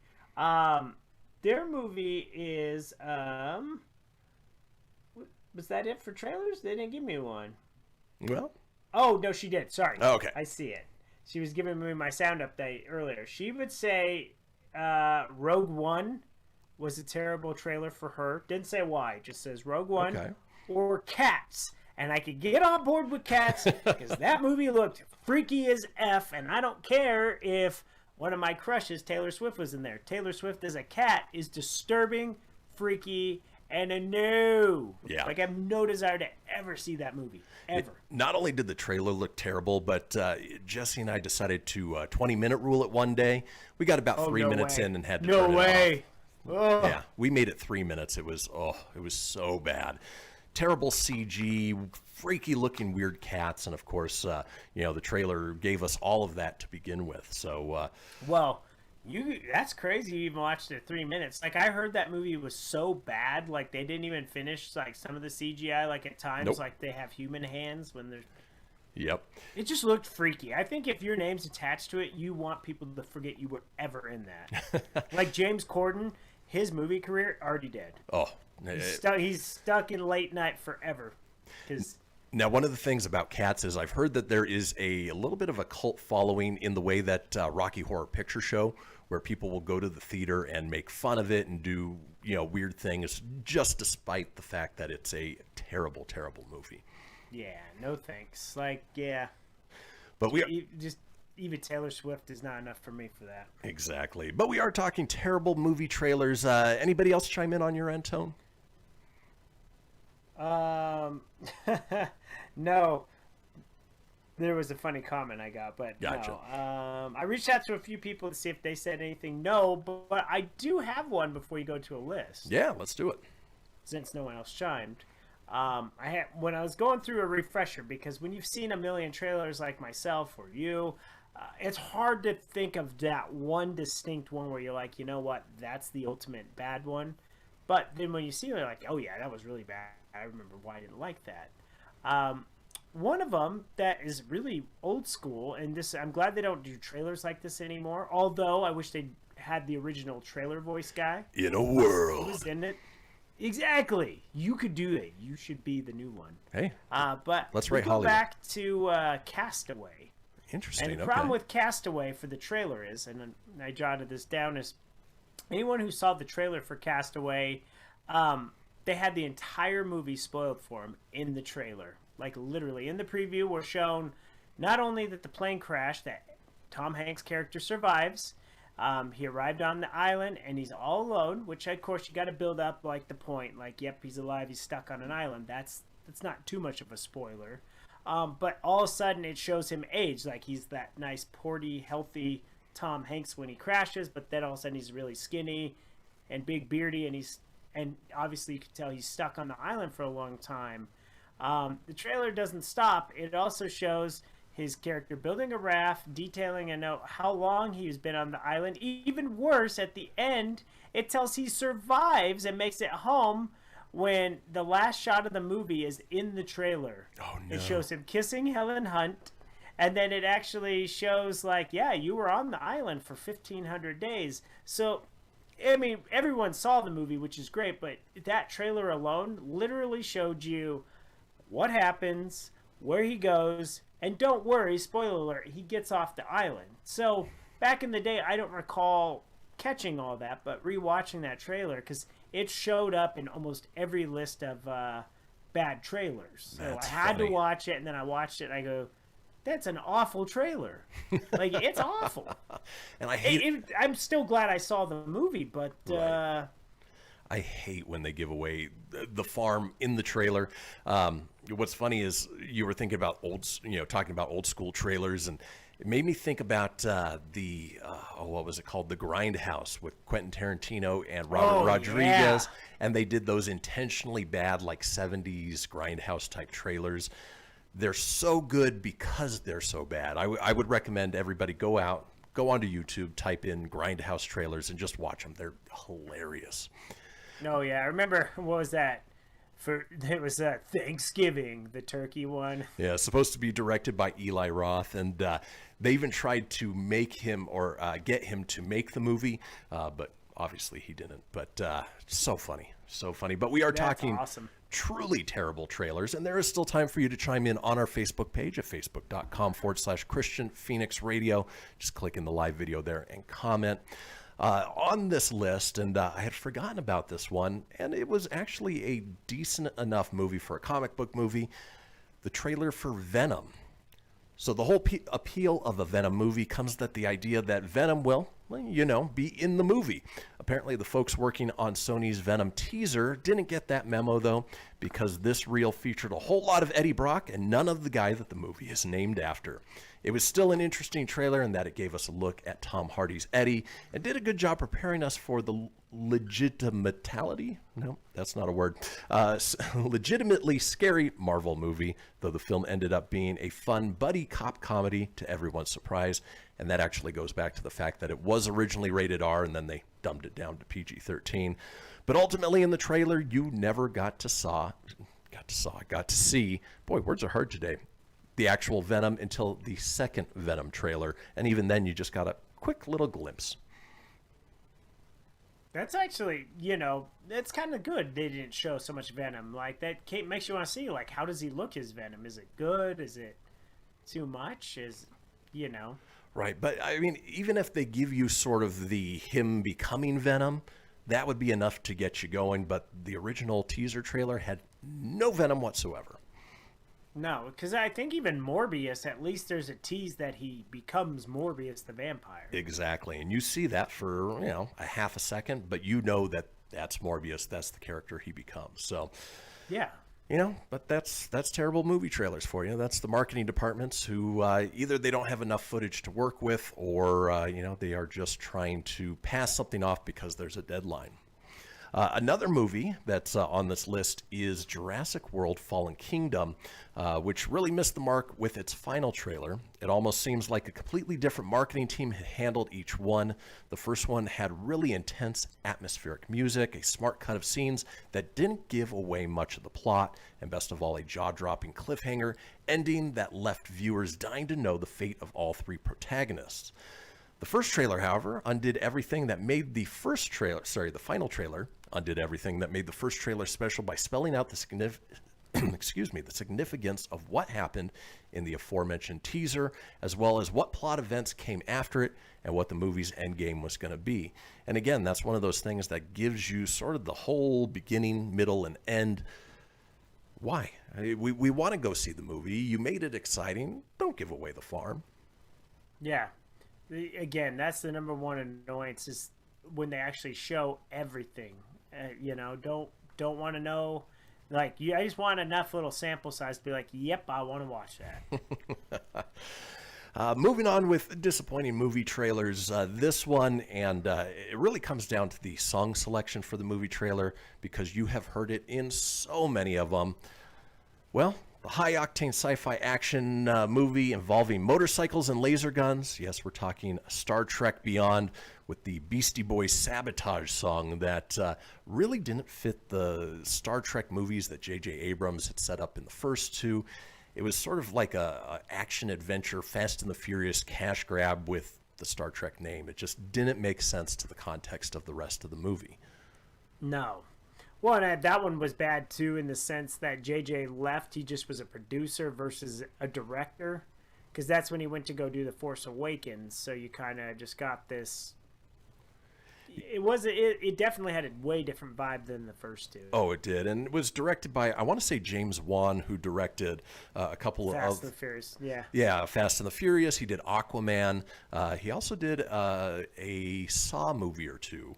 But ultimately, good one. Yeah, not the best of the Star Trek movies, especially considering who helmed the first two. You know, Lacey just chimed in with a really good one. I think you're going to agree with this one, too. I 100% agree. The trailer for Anchorman 2 had all the funny parts in it, too, and that movie was terrible. That was actually one of the worst flippin' sequels I've ever seen in my life. Right. And it was bad. Yeah, none of what was in the trailer was in the actual movie, and they actually released 2 different cuts of the movie with different jokes, and both of them were pretty terrible. Oh man, that scene with him and the shark, forever. Like, it was like the first Anchorman, classic. Like, that was a fantastic movie. But Anchorman 2, whoa. Well, I think you stumbled upon a future call-in topic of terrible sequels. There you go. That don't live up to the original. But I agree with that trailer, because that trailer, you're like, oh, it's Ron Burgundy. I definitely want to see it. And it did have funny lines, and you're like, okay, cool. And then you get duped. I hate feeling duped when you've seen all that you could see, and then once you've seen it, you're like, oh, why did I go see that? It was so bad. So frustrating. Well, folks, that does it for the interactive portion of the show. When we come back, we've got a segment called Mic Drop. Don't go anywhere. Boom!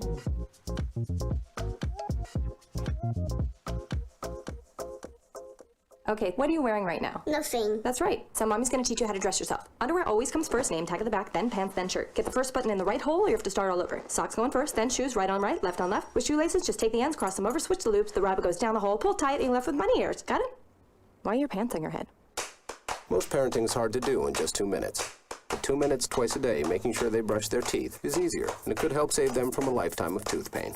Visit 2min2x.org to find out more. A message from the Partnership for Healthy Mouths, Healthy Lives, and the Ad Council. This message is for all of you sitting in the passenger seat. And apologies if it gets a little uncomfortable, but how does it feel to be at the mercy of someone who thinks a random text is more important than your life? Someone who takes their eyes off the road while speeding along in a 3-ton hunk of steel. Freaky, right? Well, why not just ask them to stop? Or better yet, volunteer to text for them. It might be a little awkward, but believe me, you'll live. Learn more at StopTextStopWrecks.org. Brought to you by the Ad Council and the National Highway Traffic Safety Administration. We are live outside the home of Joe and Rosie Goddard, where a pretty big tickle fight broke out just minutes ago. Sources say their father instigated the laughter. Let's go inside for a comment. Apparently, they have no comment. Dads, let this be a reminder that it only takes a moment to make a moment. Call 877-4DAD-411 or visit fatherhood.gov. Brought to you by the U.S. Department of Health and Human Services and the Ad Council. How's it going? I'm having a stroke. Are you going to shake my hand? I'm having a stroke. Wow, you're not even moving your arm. I'm having a stroke. When someone is having a stroke, they may not be able to say it with words, but their body language will tell you loud and clear. Look for FAST. F, face drooping. A, arm weakness. S, speech difficulty. T, time to call 911 immediately. Know the sudden signs. Spot a stroke fast. Visit strokeassociation.org. Brought to you by the American Stroke Association and the Ad Council. Hello, Kubo. What have you got planned for today? Come on, this way. Adventure can be found anywhere, but the best place to start is in the forest. It's the most powerful magic there is. Head outside to discover incredible animals. Wow. And beautiful plants that come together to create an unforgettable adventure. So grab your loved ones and explore a world of possibilities. Visit discovertheforest.org to find the closest forest or park to you. Brought to you by the Ad Council and the U.S. Forest Service. My teacher said that we should have a plan in case of an emergency. Do we have one? First thing I'm gonna do is grab a flashlight with dead batteries. I'm going to start randomly throwing clothes in the bag. You two will be hiding in the closet and Dad won't be able to find you. And that's when we both start crying. Uncontrollably. Can you pass the cutlets? Winging it is not an emergency plan. Make sure your kids know what to do during an emergency, who to call, where to meet, what to pack. Search Ready Kids at nyc.gov or call 311. Brought to you by the New York City Office of Emergency Management and the Ad Council. You're listening to Phoenix Media, the future of broadcasting. Listen live at phoenixmedia.us.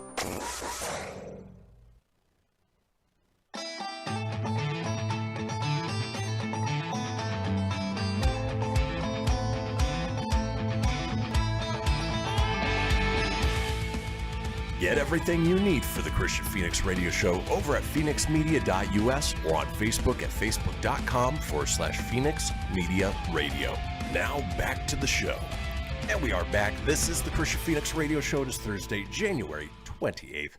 Now, we talk about it a couple times each day. It is the Fenix Line, our 24-hour-a-day, 7-day-a-week voicemail line, giving you guys the opportunity to chime in on anything whatsoever, including our interactive portion of the day, whatever that topic may be.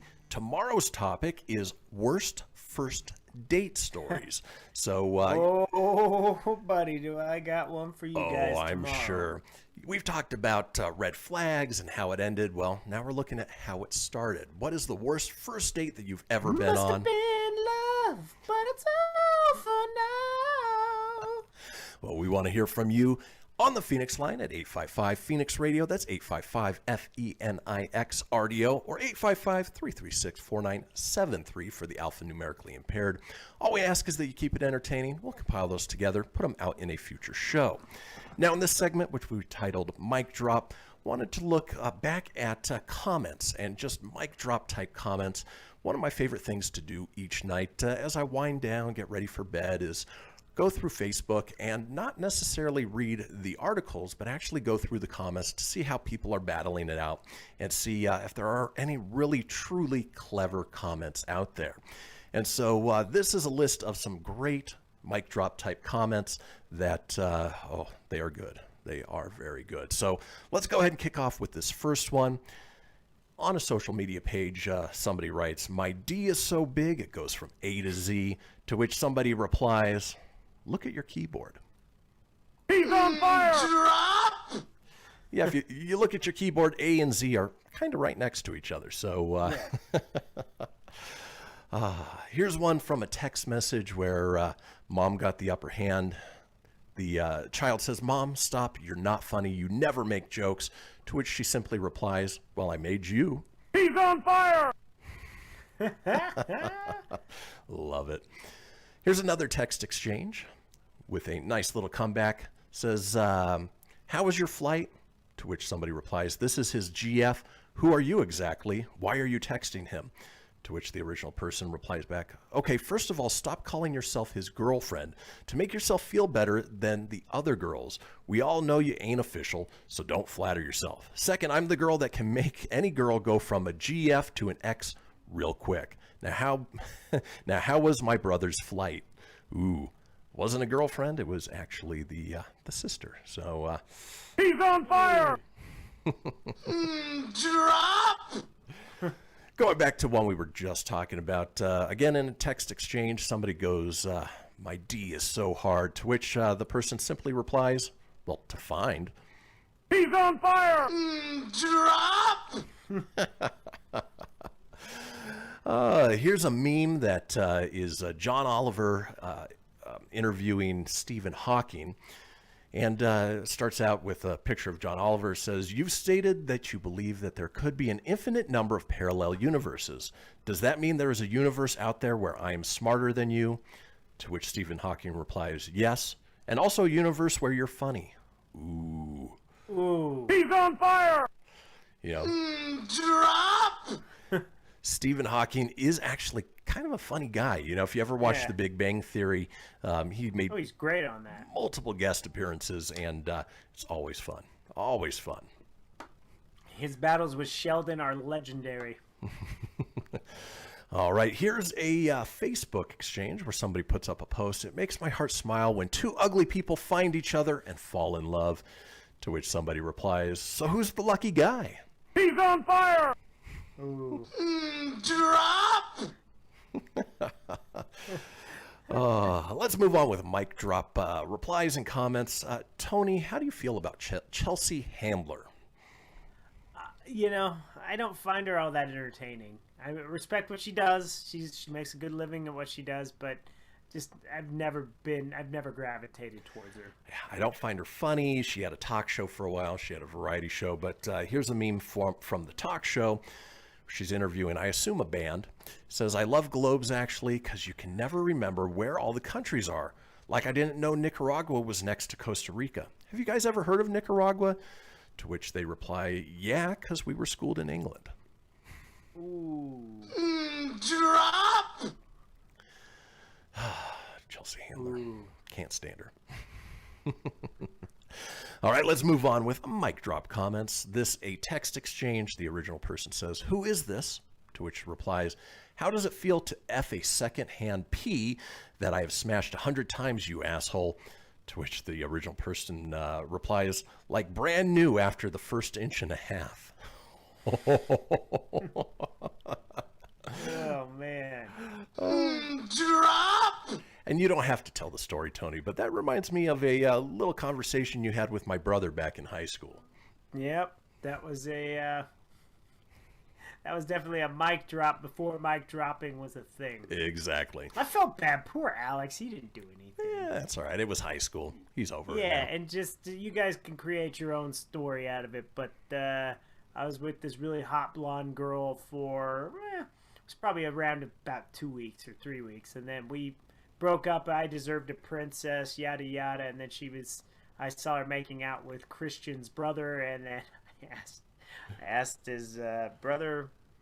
I just asked him a question. Yeah. Which kind of mortified poor Alex. So. Yeah, you guys can fill in the blanks. Yeah. All right, moving on with mic drop comments. This a Facebook post. Somebody puts, "I'm not a bloody taxi service. If you want a lift, I expect money." To which somebody replies, "Well, that would make you a taxi service." He's on fire! Let's move on. Here's another sick burn. Original poster says, "I just ate fish taco. It reminded me of you." To which she replied, "What a coincidence. I just ordered a pizza and it came in 20 seconds. Thought of you." Ooh. Drop! That one also warrants a very... Ooh, that one was definitely a burn. I just can't find my burn button there. That was a good one. That would have been the perfect time to play that. All right, let's see. Scrolling down, here's another one. Says, when I die, I want my epitaph to read, mistakes were made, to which somebody replied, wasn't that already on your birth certificate? Ooh. Yowie wowie! I love clever commenters. Good stuff there, man. Woo. All right, this one, this is good. It's a... I assume a Twitter exchange. In fact, it is. And you've got this girl named JJ who says, why are you green? To the Grinch, the official Grinch. And her picture is, of course, of her making duck lips and a terrible fake tan. To which the Grinch replies, why are you green? Why are you orange? Well, it's a terrible fake tan.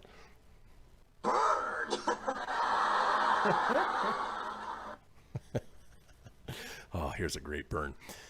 Original post, maybe it's not always about trying to fix something that's broken. Maybe it's about starting over and creating something better, to which somebody replies, and that's why you have a younger brother. He's on fire!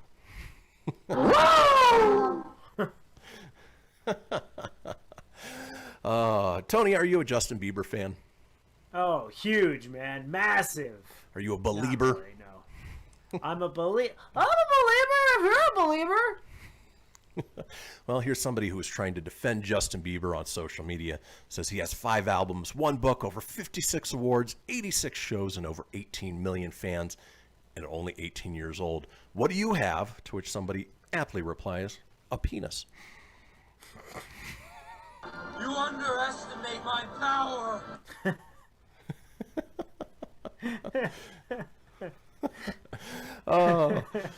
Here's Got some a penis. You don't underestimate. No, and always take the high ground. Always. Otherwise, yeah, it just leads to bad things. And then finally, here is a mic drop in an exchange between 2 competing brands. Not even competing brands, just 2 brands out there on Twitter.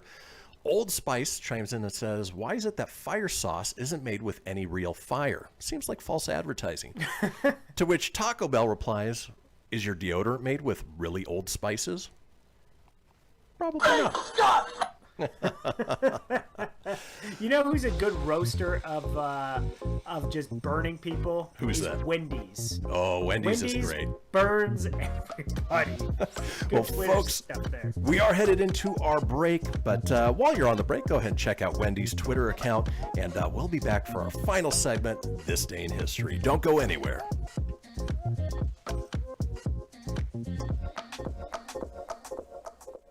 This is Mario Andretti. You know me as a race car driver, but I'm also a Meals on Wheels volunteer. I've raced against the sport's biggest personalities, but I've never met more vibrant, amazing people than the seniors served by Meals on Wheels. You can make a difference by dropping off a hot meal and saying a quick hello. So, America, let's do lunch. Volunteer your lunch break at americaletsdolunch.org.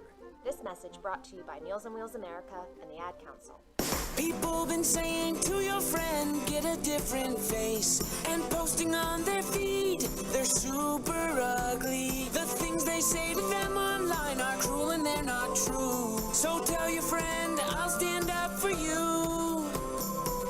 Don't worry, I know what to do. Know someone being bullied online? You can be a witness and make a difference by letting the world know it isn't cool and by letting your friend know you care. Learn more at eyewitnessbullying.org. Brought to you by the Ad Council. Hope you enjoyed your meal. And I just want to say, he's lucky to have a brother like you. Lucky? Caring for my brother is far from easy. But he's a part of me, like my arms and legs, so I'll be his. No time for tired.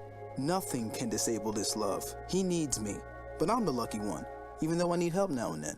If you're caring for a loved one, visit aarp.org/caregiving for care guides and community. Support for your strength. Brought to you by AARP and the Ad Council. Allison is perfect. I mean, she'd never tell you that. She's humble and perfect. She likes everyone. She even likes her untidy roommate's weird guinea pig. Allison, wait, are you texting and driving? Allison, no. That's the exact opposite of what I was just saying about you. Why, Allison? Why? Texting and driving makes good people look bad. Visit StopTextStopWrecks.org, brought to you by the National Highway Traffic Safety Administration and the Ad Council. I'm Paul George of the Indiana Pacers. When I was 6, my days were spent playing basketball. When I was 6, my dream was to make it to the NBA. When I was 6, my mom had a stroke. So I want you to learn to spot a stroke fast. F-A-S-T. F, face drooping. A, arm weakness. S, speech difficulty. T, time to call 911. I'm Paul George. Spot a stroke fast. Visit strokeassociation.org. Brought to you by the American Stroke Association and the Ad Council. My name is Lola Silvestri, and I'm going to be 95 this year. I was very independent. I fell, and I had to have Meals on Wheels. America, let's do lunch. 1 in 6 seniors faces the threat of hunger, and millions more live in isolation. Drop off a hot meal and say a quick hello. Volunteer for Meals on Wheels by donating your lunch break at americaletsdolunch.org. This message brought to you by Meals on Wheels America and the Ad Council. You're listening to Phoenix Media, the future of broadcasting. Explore more great shows at phoenixmedia.us.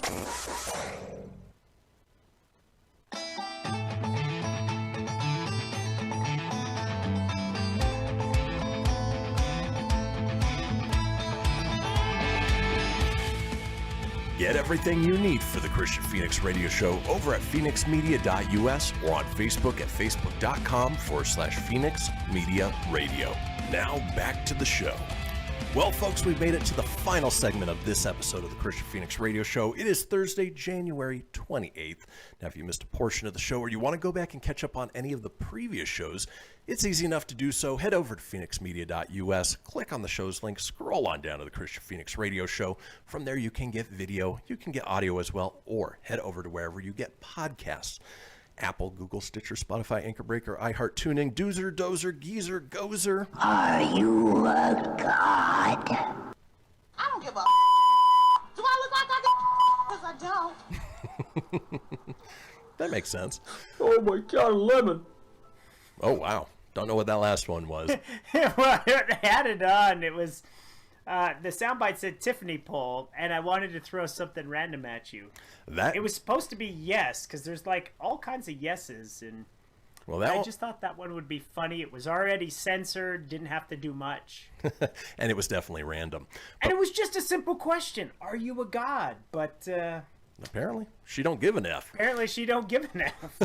Well, folks, Thanks a lot, Tiffany. While you're there, be sure to subscribe. That way you always have the latest episode. Leave a review. Let us know what you think and tell your friends. Because why, Tony? Sharing is caring. Sharing is caring. And we like to do on the last segment of the show, drop a little knowledge, hopefully make you laugh at the same time. It is time for This Day in History. Traversing the globe for the stories that turn the world on its head. It's This Day in History with your correspondent on the beat, Kristian Fenix. All right, let's kick things off. This day in 1521, Emperor Charles IV opens the Diet of Worms in Worms, Germany, which lasts until May 25th, produced the Edict of Worms, which denounced Martin Luther. It just sounds like a terrible buffet to me. Oh, it looks terrible. And this Martin Luther just freaky looking in that painting. What is that? Is that a pancake or a blob on his head? Yeah. My name is the Holy Roman Emperor Charles IV, and I have big chin. Sorry, I get to make fun of the pictures because that's what I bring to On This Day for you. Yeah, that works. That's all I got. Moving on, this day in 1671, British pirate Henry Morgan, also known as Captain Morgan, captures Panama City from its Spanish defenders. We mentioned yesterday he landed in Panama. I guess it only took him one day in order to capture it. And of course, Tony's doing the infamous Captain Morgan as we speak. Minus my head is cut off. Yar me, matey. I am Welsh pirate Henry Morgan here. I have a wicked mustache. Let me go. Yay! It's like Wario. Let's move on this day in 1813. Wario before Wario was the thing. Exactly. Jane Austen's Pride and Prejudice is published by Thomas Egerton in the United Kingdom. I know it's your favorite book, Tony. You read it at least once a year, right? Yes. Yeah, I sure do. Thanks, Trebek. Honestly, I've never read the book. I have no desire to read the book, and anytime any version of a it wasn't a thing of reading, required reading. thank God. Yeah, that is a good thing. Excellent. Anytime there's a version of it on TV or movies, I tune out immediately, except for Pride, Prejudice, and Zombies was actually kind of hilarious. Okay. I was going to say, so you have a choice to watch Pride and Prejudice or Cats. What are you watching? Cats, because at least I won't fall asleep with how terrible it is. Yeah, there you go. Let's move on. This day in 1887, work begins on the Eiffel Tower in Paris. And of course, you can look up online. They've got sort of these time lapse of it going up. It amazes me that back in the late 1800s, they were able to build these giant skyscrapers without the technology that we have today. Oh, it's insane. You think about all the big skyscrapers they built in New York City. I mean, like you said, with not even the technology, just how you would even think that, like, you know what, I'm going to take concrete and I'm going to keep stacking it and stacking it and stacking it and stacking it, and we're going to build walls around it and insulate. People are smart, man. Yeah, terrifying to think smart of. People out there. You know, there's that famous photo of, I want to say it's the Empire State Building being built, and a bunch of guys sitting on a iron beam eating their lunch hundreds of feet above the ground.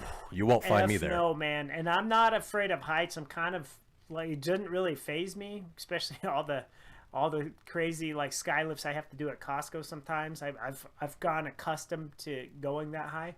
But we're talking Empire State Building. That's a whole other world of queasiness. Like, yeah. No, thank you. Well, let's move on. This day in 1915, U.S. President Woodrow Wilson refuses to prohibit immigration of illiterates. Did that mean prior to that, if you can't read, you can't get into the country? And do they need to send these people to the Derek Zoolander Center for people that can't read good? How can we be expected to teach children to learn how to read if they can't even fit inside the building?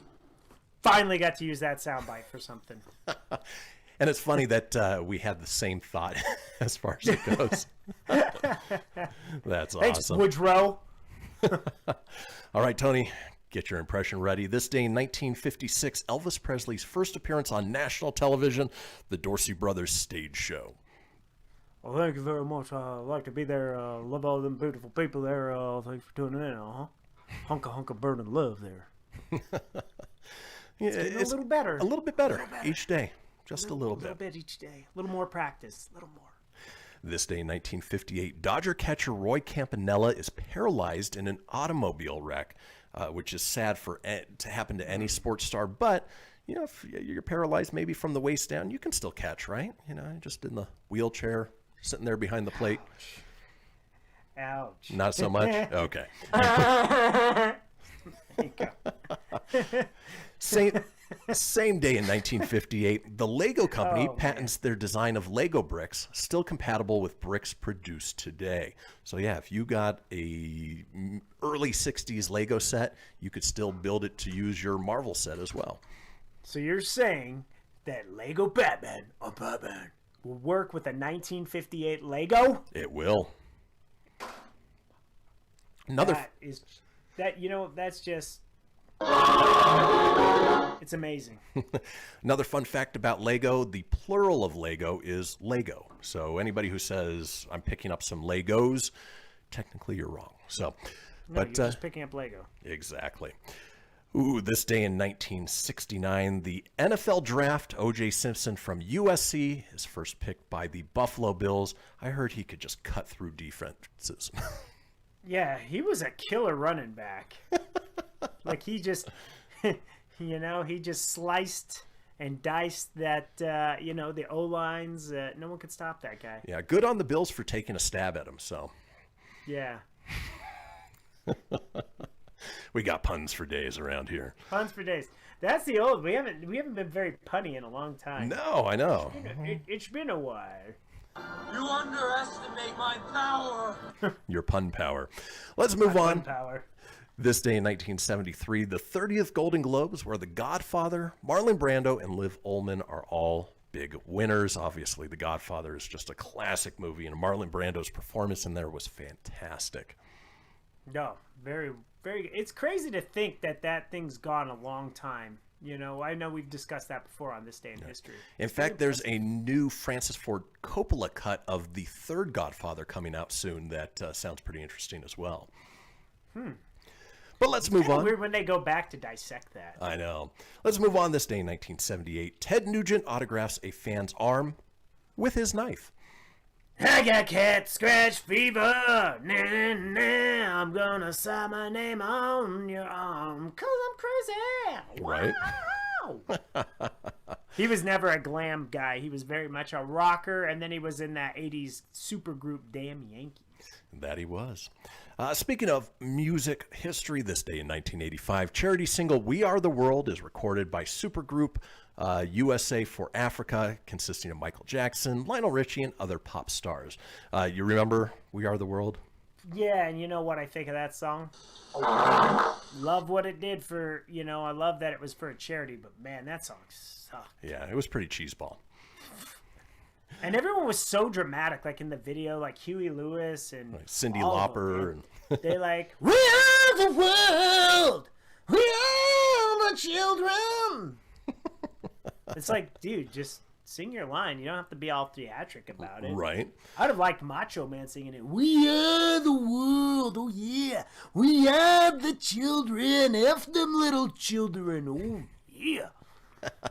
Let's move on. This day in 1986, the Space Shuttle Challenger explodes 73 seconds after liftoff from Cape Canaveral with all 7 crew members killed, including Krista McAuliffe, who was the first teacher in space. This would have been helpful when we did Trivia Rewind a few weeks ago. Yes, which shameless plug. Check out Trivia Rewind on Tim Nidell's channel, which is also a part of Phoenix Media.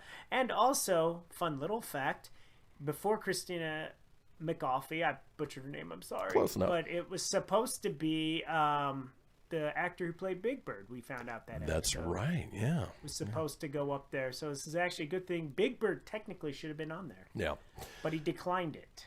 All right, and finally, this day in history, this day in 1998, Michelangelo's Christ and the Woman of Samaria sold for $7.4 million. That is Cowabunga. crazy. Exactly. Well, folks, let's go ahead and run through some of today's holidays. We've got plenty to go through. We'll get through them pretty quickly here. For instance, today is Clashing Clothes Day, which if you're watching the video, my stripes don't exactly match. I think I'm observing that day pretty well. They don't match your sweatpants too well. Oh, that's true too, but you can't see those. Today is National Daisy Day, for those who like flowers. It is Data Privacy Day. Protect that privacy of your data. It is just today. Global Community Engagement Day, whatever that means. It is Pop Art Day. It is National Kazoo Day. National Blueberry Pancake Day, International Lego Day, Rattlesnake Roundup Day, and Fake a Plugin Developer Day. Okay, thank a plugin developer. Folks, that does it for Thursday. We will be back tomorrow on a Friday, rounding out the week with good news, everyone. Have a wonderful Thursday. See ya! Oh, wait, I stole his line.